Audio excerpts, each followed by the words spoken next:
Hallo und herzlich willkommen zu einer neuen Folge vom Podcast Software Testing. Heute machen wir mal Perspektivwechsel. Bei mir zu Gast Philipp Huber, Business Analyst bei einem Data Warehouse Projekt. Also er war nicht immer Business Analyst. Früher habe ich mit ihm zusammen in Testprojekten Testfälle geschrubbt. Wie er Qualität in seiner Rolle lebt, welche Herausforderungen er hat und wie die Test- und Qualitätssicht in frühen Phasen der Softwareentwicklung helfen kann, darüber habe ich mich mit ihm unterhalten. Viel Spaß bei der Folge.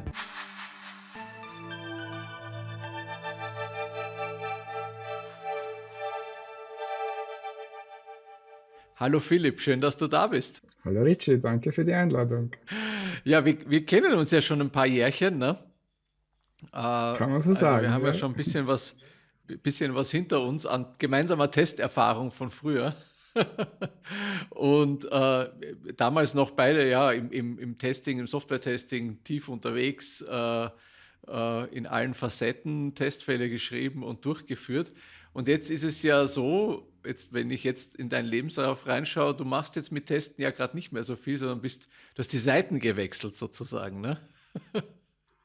Ja, genau. Ich habe die Seiten gewechselt. Ich bin jetzt Business Analyst. Genau, und das ist natürlich eine spannende Sicht auch mal, also zum einen mal einfach jetzt auch drauf zu schauen, was hast du denn da so mitgenommen als quasi aus der Testersicht mit in deine BA-Rolle und zum anderen auch, was kannst du denn dort gestalten mit Qualität und mit Testen und da, ja, schauen wir einfach mal ein bisschen drauf, ne? Äh, was würdest du denn sagen? Also jetzt einfach mal auch so ins Blaue hineingefragt. Ähm, Als Business Analyst, was ist denn so deine wichtigste Aufgabe, die du eigentlich im Softwareentwicklungsprozess leistest?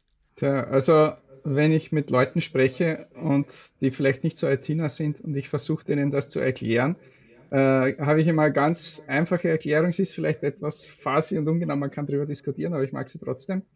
Und zwar, das ist als Tester, habe ich immer geschaut, ob das richtig ist. Als Business Analyst sage ich, was richtig sein soll. Ja, und irgendwie passt das, glaube ich, ganz gut. Es ist natürlich viel komplizierter und eine grobe Vereinfachung.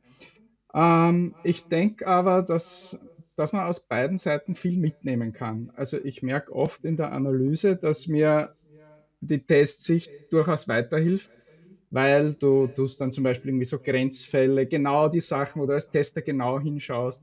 Genau sowas überlegst du dir dann auch, was du vielleicht als, ich sage jetzt mal, nur gelernter Business Analyst vielleicht nicht so im Fokus hast. Ja, und umgekehrt, ich muss ehrlich sagen, ich bin mein Testerhut nie ganz losgeworden. Also ein bisschen bin ich da immer noch involviert, vor allem weil es ja auch im selben Projekt ist. Also da ist dann oft so, dass ich dann vielleicht nochmal um Rat gefragt werde von den Testern. Es sind auch Testtools, die ich geschrieben habe, wo teilweise auch noch Sachen von dir drinnen sind. Also wir haben irgendwo noch immer das Richie-Match-Skript im Einsatz. Na Ähm, schau. und ja, also ich sehe da sehr viel, dass das eigentlich wirklich zwei Seiten derselben Medaille sind. Ja, ja. Und ich denke mir auch gerade in agilen Teams, wo es dann geht um T-Shaping und dass du eben Tasks machst, die halt anfallen, ist es oft so, dass man mal da mehr den Fokus hat. Und wenn man da wirklich beide Seiten kennt und berücksichtigt und die Tools, die Methodik und so weiter gut kennt, das Produkt natürlich auch von beiden Seiten gut kennt, dann hilft das sehr viel.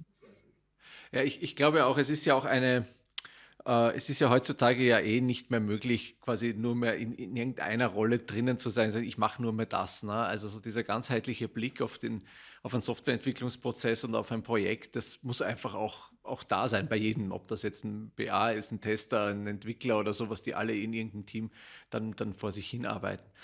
Was würdest du denn sagen? Du hast schon gesagt, so in Grenzwerte. Auf was achtest du denn, quasi, wenn du in Bezug auf Qualität so deine Anforderungen schreibst oder die Spezifikationen formulierst? Was sind denn da so Sachen, wo du denkst, da achtest du vielleicht, weil du ein bisschen eine Testersicht auch drauf hast, noch mehr? Oder wo merkst du, sind manchmal einfach auch Lücken, wo man mehr drauf schauen sollte in dem Umfeld? Ja, was ich vielleicht anders mache als andere Business Analysten, die den Background nicht haben, jetzt in meiner Umgebung ist, dass ich versuche, den Test dann wirklich auch beizubringen und mitzugeben, um was es da eigentlich geht. Also was bei mir noch dazu kommt, das haben wir jetzt gar noch nicht besprochen, ist, ich bin Business Analyst und war davor Tester in einem Warehouse bei einer großen Bankengruppe, was natürlich ein unglaublich komplexes Produkt ist. Und es ist jetzt nicht sowas wie, ich habe auch zum Beispiel mal für Straßenverkehrsunfallstatistik gearbeitet. Jeder kann sich darunter was vorstellen. Was ist ein Unfall, Mhm. was ist ein Beteiligter, die Merkmale und so weiter. Aber in einem Bankenwarehouse, und das habe ich als Tester und als Junior vor allem gesehen, das war für mich mehr oder weniger ein Datengrab. Mhm. Da gibt es viele Sachen, du hast aber keine Ahnung, wofür das gut ist. Und das versuche ich den Testern mitzugeben. Und ja, und ich versuche sie auch dahin zu lenken und auch mit dem Input, den ich gebe, dass sie da wirklich auch hinterfragen, was wir da eigentlich machen. Ähm, und was mir da besonders wichtig ist, ist, dass die Tester auch mich challengen, Ja. weil es war eigentlich oft so, dass die Tester das, was vom Business Analysten vorgegeben ist, als die Wahrheit annehmen. Es ist so gemappt, die Daten müssen so fließen, diese Werte werden so und so gemappt. Das ist Mhm. die Wahrheit. Und wenn das irgendwie anders hinten rauskommt, dann muss der Code falsch sein oder mein Testfall oder was auch immer.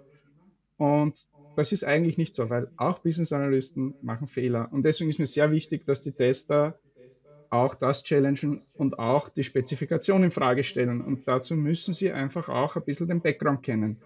Wenn das Mhm. jetzt für mich ein Datenfriedhof ist, wie ich gesagt habe, und ich habe keine Ahnung, wozu sind die Felder, wie sind die Entitäten miteinander verwandt, was bedeutet das alles, dann kann ich das auch nicht challengen. Dann bin ich Mhm. wirklich eigentlich nur auf einen sehr technischen Test reduziert und das ist meiner Meinung nach nicht ausreichend. Mhm. Ja, man entdeckt ja auch immer, also ich kann mich erinnern, so an die Testprojekte auch früher, wo wir auch gemeinsam gewirkt haben, ne? Da, man entdeckt halt dann auch häufig auch einfach Probleme in den Anforderungen, ne? Gar nicht nur im Code. Das ist ja eigentlich, ich würde vielleicht sogar fast sagen, sogar ein sehr großer Anteil, ne? Dass man Lücken aufdeckt oder Probleme aufdeckt, die einfach so nicht durchdacht waren und das einfach auch zurückspielen muss. Und wenn ich jetzt aber nur das für bare Münze nehme, so wie du sagst, und das einfach so stupide durchführe, dann komme ich da natürlich nicht hin, ne? Weil dann hauen alle immer nur auf den Entwickler drauf und denke, ja, also, ne? Also der muss das richten, aber der kann ja wahrscheinlich gar nichts dafür.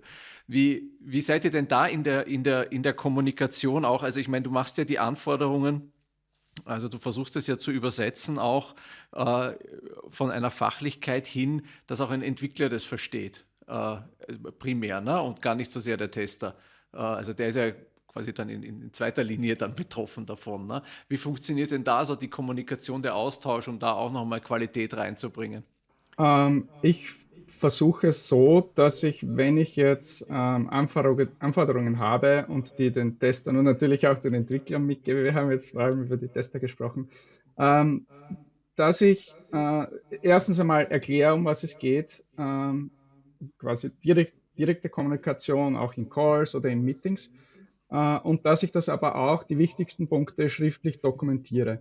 Weil wir sind im datengetriebenen Umfeld und oft schaut die Spezifikation so aus, es ist ein SQL-Statement oder etwas, was die grundsätzliche Struktur von einem SQL-Statement hat, was der Business Analyst übergibt ans Entwicklungsteam oder an die Entwicklungskollegen. Mhm. Und ich glaube, es ist nicht ausreichend, um end-to-end die Qualität sicherstellen zu können. Mhm. Es kommt dann eben wieder auch auf das Verständnis zurück, dass die hinter mir in der Kette auch ein gewisses Verständnis haben. Sie werden nie das komplette Verständnis haben, wie ich als Business Analyst, der sich Tag ein, Tag aus damit beschäftigt. Ähm, aber die wichtigsten Punkte muss man zumindest mitgeben können und sie in die Lage bringen, dass sie das challengen können. Mhm. Jetzt bist du ja in einer Schnittstellenfunktion auch, also du überlegst dir ja die Dinge jetzt nicht per se, sondern du kriegst ja auch Anforderungen, ne, die wahrscheinlich auf einem Geschäftslevel oder auf einem sehr fachlichen, abstrakten Level sind. Fallen dir da, wenn du diese Sachen liest, weiß nicht, wirst du vielleicht über Tool kriegen oder sonst irgendwo in einen Workshop mitgehen, fallen dir da dann schon per se Dinge auf, nee, da fehlt ja noch die Hälfte, da müssen wir noch mal ran. Ja, das kommt sehr oft vor und das ist auch eigentlich ein sehr großer Teil von meiner Arbeit, dass du die Requirements natürlich auch challenged, weil oft kommt jemand von Business-Seite nicht unbedingt mit einem Requirement, sondern mit einer halbfertigen Lösung, wie sie es denn vorstellen. Mit Mhm. sowas kommen die Leute zu dir. Und das ist eben oft nicht richtig. Beziehungsweise oft könnte man es noch viel besser machen. Und da kommt dann wieder der Business Analyst zum Vorschein, dass du dann fragst, was willst du eigentlich genau? Was brauchst du? Denk nicht daran, wie die Lösung ausschauen soll, sondern sag mir einfach, Mhm. was du brauchst. Und das kommt durchaus sehr häufig vor. Mhm. Man muss auch dazu sagen, das Umfeld, wo ich arbeite, ist relativ komplex, weil wir haben zwei verschiedene Warehäuser, die unterschiedlichen Fokus haben. Und oft haben wir dann Fälle, wo von der Business-Seite jemand kommt und sagt, ja, das müssen wir über das eine Warehouse und über das andere dann schleusen und hin und her, dann kommen die Daten zurück. Dann kommt man eigentlich drauf, dass die das gar nicht brauchen und dass das viel einfacher auch gehen würde. Und das sind, Mhm. glaube ich, auch wichtige Sachen, die ich dann challengen muss und Mhm. auch mit dem, der die Anforderung stellt, diskutieren muss. Mhm. Es ist ja ein ganz ein typisches Beispiel von, wenn man früh ein Problem schon behebt, dass es später nicht irgendwie böse Auswirkungen hat. Ne? Weil, also ich habe schon ja so viele Softwaresysteme auch gesehen, wo sagen wir, die Rolle nicht da war, die Anforderung war schon die fertige Lösung, die wurde dann dazu gebaut und so sieht das dann auch aus. Es wird dann überall so eine Lösung noch drauf gepfropft. Ne? Die Architektur wird irgendwie unübersichtlich und überhaupt nicht mehr so, dass sie irgendwelchen Prinzipien entspricht. Und das ist natürlich schon etwas, was du auch mit verhindern kannst, schon an sehr früher Stelle, bevor überhaupt noch jetzt die erste Zeile Code dann da auch geschrieben ist. Ne? Ja, genau, das stimmt. Ich sehe das auch als unglaublich wichtig an und ich gebe mir da auch wirklich sehr viel Mühe, solche Situationen zu verhindern. Hm. Es geht dann teilweise auch oft darum, dass du, ich sage mal, sehr ähnliche Requirements aus unterschiedlichen Ecken hast. Im Warehouse, gerade in dem Bereich, wo ich tätig bin, da gibt es unterschiedliche Bereiche und die haben für dieselbe Sache, haben die unterschiedlichen Fachbereiche nicht unbedingt dieselbe Sicht.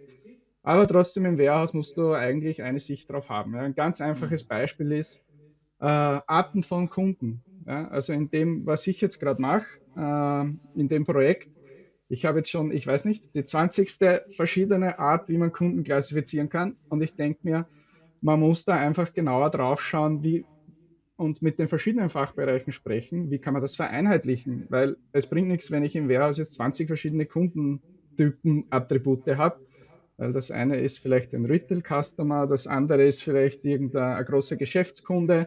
Da gibt es aber verschiedene Nuancen, wie das abgestimmt wird oder unterschieden wird. Und da muss man sich wirklich als Business Analyst Mühe geben, das so gut wie möglich hinzukriegen, weil alles, was man mitschleppt, wird man später nicht mehr los. Ja, Vor allem eben im Warehouse und ja, mit dem muss man dann leben. Deswegen ja, lieber gleich am Anfang Mühe geben, ja. als anstatt dann ja, den Ballast mitzuziehen. Ja, wie formal sind denn so deine Arbeitsschritte? Also wenn du jetzt quasi Anforderungen bekommst, sind das quasi so Schmierzetteln quasi oder irgendwelche fragilen Word-Dokumente oder gibt es da einen strukturierten Prozess bei euch, wo auch Qualitätssicherung im Zuge von Reviews oder so mit drin ist oder ist das eher so ein Flow, um es positiv Ähm, auszudrücken? ja, da wir ja mit verschiedenen Bereichen zu tun haben, ist es auch verschieden. Also es gibt jetzt kein zentrales, ich sage mal, Requirements-Erfassungstool oder sonst irgendwie einen ganz zentralen Prozess, wo das passiert. Es funktioniert mal besser, mal schlechter. Was wir sehr viel natürlich haben, sind Excel-Listen. Ich brauche diese und diese und diese Felder Hm. und die geht man halt dann durch. Ja. Intern machen wir es dann doch ein bisschen mehr streamlined, sage ich mal. Also wir haben doch eigene Tools, um jetzt sowas zu tracken. Was wir auch haben, ist ein Business Data Model, was für die ganze Gruppe gilt, die ganze Firma.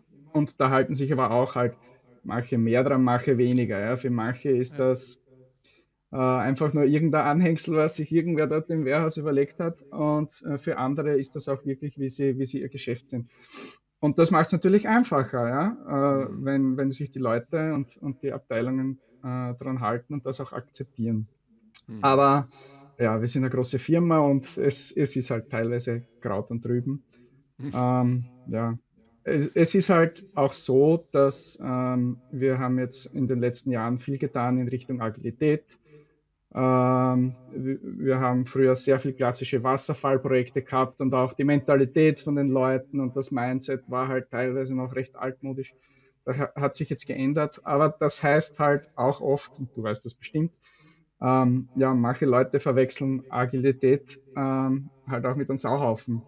Und Hm, das ist dann nicht gut, ja, weil das ist eigentlich nicht, was gemeint ist. hm. Ja, aber es ist auf alle Fälle spannend. Man muss sich immer wieder auf was Neues einstellen und ja, ist aber interessant. Mhm. Ja, sehr spannend. Jetzt ist es ja so, dass du ja mit der Testsicht dann auch drauf schaust auf die Anforderungen und so. Äh, Hast du denn dann schon auch oder gibst du das quasi auch schon mit, dass da schon diverse Testfälle auch mit einfallen oder auch in weiterer Linie, äh, vielleicht gleich angeschlossen daran auch das Thema Testautomatisierung? Ich meine, das ist ja im Data Warehouse-Umfeld ja auch sehr naheliegend, dass man viele Sachen nicht auch unbedingt mit der Hand testet, ne? Ja, total. Ja. Ähm, Das ist ein sehr großes Thema bei uns. Also Testen, Testfälle, wie komme ich an Testdaten und so weiter. Und das ist vor allem dann ein Problem, wenn du neue Anforderungen hast. Weil für neue Felder, neue Entitäten hast du im Normalfall keine brauchbaren Testdaten, weil das alles erst entwickelt wird. Und das ist tatsächlich manchmal mitunter recht problematisch. Hm. Ich habe in der Zeit, wo ich gewechselt bin also von Tester auf Business Analyst, habe ich für eins von unseren Warehäusern einen Ansatz entwickelt, der von der darunterliegenden Technologie war er zwar vielleicht etwas rustikal, weil es war Excel mit Makros und Quality Center und so weiter, aber es hat super funktioniert. Und zwar hat das so funktioniert, dass du in einem Excel-Sheet hast du die Datenkonstellationen eingeben können. Für einen alten Excel-Hacker wie mich ist das natürlich super, weil du kannst mit Formeln arbeiten. Du kannst dir dann quasi ein Testset, was mehrere zusammenhängende Entitäten darstellt, kannst dir einfach kopieren, als neuen Testfall sozusagen einfügen und halt nur das ändern, was du brauchst.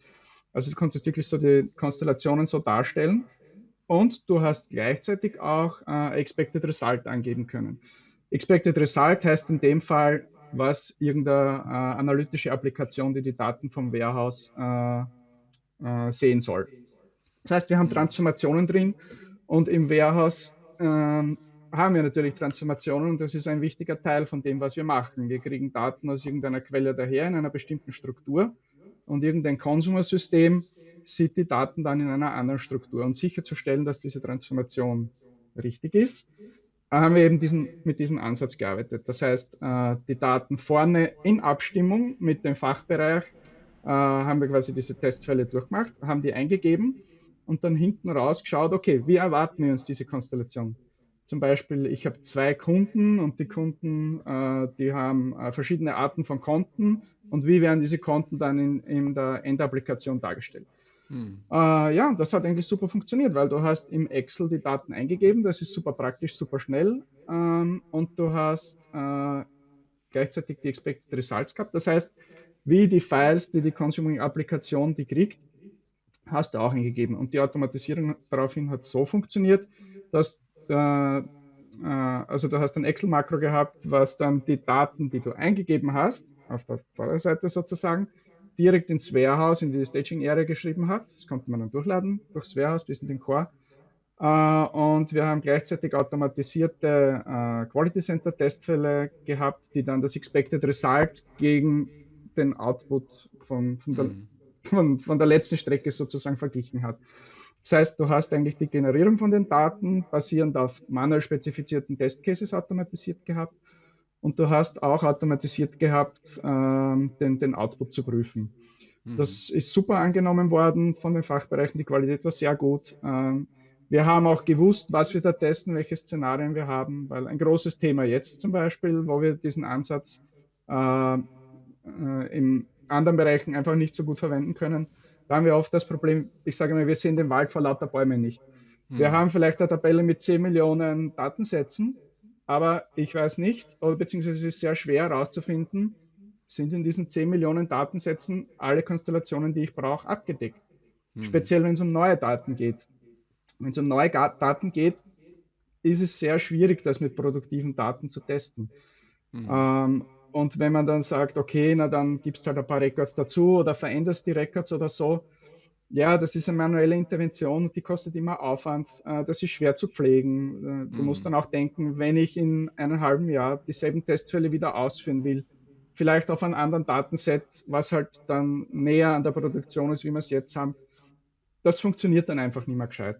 hm, Deswegen war ich eigentlich ein großer Fan von diesen isolierten, ich sage mal, businessbasierten Testcases, die wir jederzeit und überall deployen und laufen lassen hm, haben können. hm.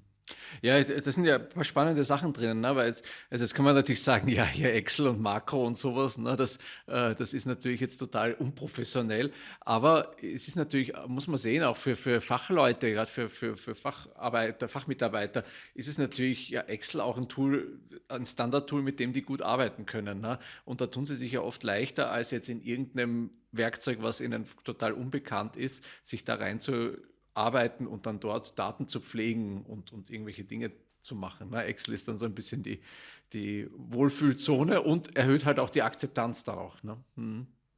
Ja, genau. Also das war wirklich ein großes Plus eigentlich von der Lösung, dass das super vom Business angenommen worden ist. Und die haben auch direkt Testdaten erstellen können damit. Ich meine, Ja. natürlich ist das dann auch über meinen Tisch gegangen und vielleicht muss man da die eine oder andere technische Kleinigkeit dran ändern.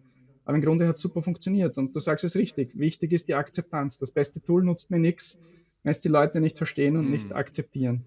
Mhm. Und es war auch damals ein bisschen aus der Not heraus geboren, weil es war wirklich ein Projekt, wo wir mit den bestehenden Tools einfach nicht weiterkommen sind, weil es einfach so viele neue Strukturen waren. Das heißt, wir haben da den Ansatz mit, okay, wir nehmen was Existierendes und frimmeln ein bisschen was Mhm. dazu und das geht schon. Das hat da einfach nicht mehr funktioniert. Mhm. Und ja, wir haben auch keine Zeit gehabt, da jetzt irgendwie eine große Recherche zu machen, welche Tools würden uns da supporten und so. Es hat sich irgendwie einfach so ergeben. Mhm. Das Ganze war mir ja eigentlich von Anfang an klar, dass Excel keine besonders sustainable Lösung ist, weil du hast dann natürlich verschiedenste Versionen vom selben Excel-File Ja. herumschwirren, auf File-Shares, in E-Mails und so weiter. Aber ich denke, der generelle Workflow ist eigentlich gut und den kannst du auch mit anderen Tools umsetzen, Mhm. mit besseren Tools als Excel. Mhm. Und du kannst dann auch weiterdenken und vielleicht auch mit zum Beispiel mit ChatGPT dir dann die Testszenarien in so einem Format hinbiegen und ausgeben Mhm. lassen. Ja. Mhm. Also das ist zum Beispiel schon auch was, was ich in meiner jetzigen Arbeit als BA mache, dass ich eben versuche, den Testern Testfälle mitzugeben oder konkrete Testszenarien. Vielleicht nicht immer in dem Detail schon genau mit den Expected Results und so, weil Mhm. ich denke trotzdem, das ist eher die Arbeit vom Tester, das ins letzte Detail zu spezifizieren, die ganzen Edge Cases und so weiter. Aber als BA kann ich einen gewissen Input geben. Und Mhm. das mache ich zum Beispiel auch schon, dass ich in den ChatGPT eingebe und sage, ich habe diese und diese Strukturen. Was könntest du da für Testfälle vorschlagen? Und Mhm. natürlich kannst du es nicht eins zu eins übernehmen. Aber als Inspiration finde ich es eigentlich ganz Mhm. gut. Und wenn man da weiterspinnt, und das ist natürlich wie überall bei uns auch ein großes Thema, AI, Generative AI und so, und ich denke mal, wenn man sich da ein bisschen hinsetzt und sich was überlegt, kann man da auch sehr viel Nutzen für so eine Lösung gewinnen. Mhm. Mhm. Ja, ich meine, ihr seid natürlich auch ja sehr auch datengetrieben, ne? Also Data Warehouse das ist ja Genau. ein paar Regeln und ein Haufen Daten oder umgekehrt, Haufen Regeln und viele Daten. Also und also ich merke auch das Thema Testdaten, so wenn ich jetzt so die letzten Podcast-Folgen, die letzten zig mir anhöre, auch welche Themen interessiert haben, das ganze Thema Testdaten und Testdatenmanagement ist ein brennendes Thema für ganz viele Unternehmen, gerade für große mit vielen Daten oder dann auch noch mit sehr heterogenen Systemlandschaften, ne, wo sich das dann über mehrere Systeme dann einfach auch mitstreckt. Das merke ich da ist einfach total. Und so wie ich es jetzt verstanden habe, ihr löst das ja quasi auf zwei, also ihr arbeitet ja schon auch mit Produktivdaten zum einen, aber auch eben mit diesen synthetischen Daten aus Mhm. Generatoren heraus, ne, die ihr euch quasi, das ist also auch so eine Mischung in euren Testsets dann drinnen. Ne? Ja, genau. Ja. Hm. Also sehr viel erschlagen wir sozusagen über Regression mit Produktionsdaten. Hm. Das heißt, wir haben einfach ein Baseline-Datum an produktiv- oder produktionsnahen Daten, die sind dann anonymisiert und so weiter, das schon. Ja, und da vergleichen wir einfach gegen die vorige Release, ob wir keine unerwarteten Abweichungen haben. Der Teufel im Detail ist dann natürlich, ich habe eine Abweichung, ist die so, wie ich sie erwartet habe. Ja? Hm. Ja. Da wird es dann interessant, wenn du eben mit Produktivdaten testest, die überhaupt keinen Fokus oder überhaupt nicht vorbereitet worden sind auf die Changes, die du testen willst. Hm. Und ich glaube, Ja. da ist ganz gut, wenn man so einen kombinierten Ansatz fahren kann, dass man die wichtigste Funktionalität mit wirklich spezifischen, können auch synthetische Testdatensets sein, abdeckt Hm. und dann trotzdem auch mit Produktivdaten, zumindest Regression, testet, um sicherzustellen, dass das alles zusammenpasst. Hm. Das ist wirklich für verschiedene Situationen, musst du verschiedene Ansätze fahren. Es gibt keinen Ansatz, der jetzt wirklich alles erschlagt sozusagen. Hm. Ja, verstehe. Jetzt bist du ja an einer, haben wir schon vorher gesagt, dadurch, dass du sehr früh auch in dem ganzen Prozess einer Anforderung ja mit dabei bist, hast du da natürlich auch einen großen Hebel, die Qualität auch schon mitzugestalten. Und in deinem speziellen Fall, weil du quasi ja auch aus der Technik und aus dem Testing kommst und auch entwickeln kannst und sowas, hast du natürlich dann auch da mal einen anderen Fokus drauf. Viele Business Analysten kommen ja auch von einer eher fachlichen Sicht, die da jetzt auch diesen Einsicht, diesen Fokus da nicht haben. Was würdest denn du für einen Tipp geben? Was könnte denn ein Business Analyst tun, um mehr diese Qualitätssicht zu bekommen, um mehr sagen wir, diesen Tester-Skill auch zu bekommen, um da mehr Qualität schon zu Beginn auch mit reinzuarbeiten? Was würdest du denn da so als Ratschlag mitgeben? Ich glaube, ein guter Ratschlag ist immer, wenn du mal die Schuhe vom anderen anziehst. Also das haben wir bei uns in der Firma eigentlich auch öfter praktiziert, dass wir Job Rotation machen. Hm. Das heißt, du schaust dir einfach mal für 2, 3 Monate an, wie denn die Arbeit vom anderen ist. Und das gibt dann sehr viel fürs Verständnis mit und du Hm. siehst danach auch die Welt mit anderen Augen. Du wirst natürlich in 3 Monaten kein perfekter Tester sein, genauso wenig wie du in 3 Monaten ein perfekter Business Analyst oder Service Manager oder was auch immer bist. Aber du siehst, worauf es ankommt. Das kann man zum Beispiel auch so weit spinnen, dass man sagt, okay, wenn ich jetzt als Business Analyst hauptsächlich mit einem bestimmten Fachbereich, der von den Warehouse-Daten abhängig ist, zusammenarbeite, ich setze mich einfach mal 2, 3 Monate zu denen und schaue mir das an, was die eigentlich brauchen, wie das eigentlich funktioniert. Ich werde besseres Verständnis fürs Ziel oder fürs Quellsystem oder was auch immer gewinnen, Hm. für was sie genau brauchen, warum die Sachen so sind, wie sie sind. Und das wird mir dann in der täglichen Arbeit helfen und ich glaube, das wird auch die Qualität besser machen. Hm. Also mir persönlich geht es so. Ich kenne Leute, die haben so ihr Kastel, das sind halt Entwickler oder Analysten oder Tester und die machen das und das versuchen sie nach bestem Gewissen zu machen. Ich war immer recht neugierig und ein bisschen so ein Tausendsasser und ich habe bei sowas eigentlich immer sehr viel mitnehmen können, Hm. was sich dann direkt auf die Qualität von der Arbeit auswirkt. Mhm, super. Also das Reinschauen in die anderen Professionen und mal die Schuhe anziehen, so wie du sagst, finde ich auch ganz eine tolle Idee da, um den Horizont zu erweitern und mal eine andere Sicht auch zu bekommen. Ja. Mhm. Und etwas, was wir ja auch mit, Genau. sagen wir, was ja auch ein Kern in dieser ganzen agilen Themen auch mit drinnen steckt, ne? Eben aus einem Kastel rauszukommen und mal auch das Ganze zu sehen und den Perspektivwechsel einzunehmen. Super. Philipp, vielen lieben Dank, dass du hier Rede und Antwort gestanden hast. Als erster Business Analyst, denke ich, hier im Podcast. Wobei ich muss immer vorsichtig sein, weil die Ausstrahlung von der Aufnahme im anderen ist manchmal ein bisschen durcheinander, aber es wird klappen, du wirst der erste BA sein. Super, ich danke dir schön, dass du hier warst. Wünsche dir noch alles Gute und ja, bis bald mal. Ne? Ich danke dir und bis bald. Ciao.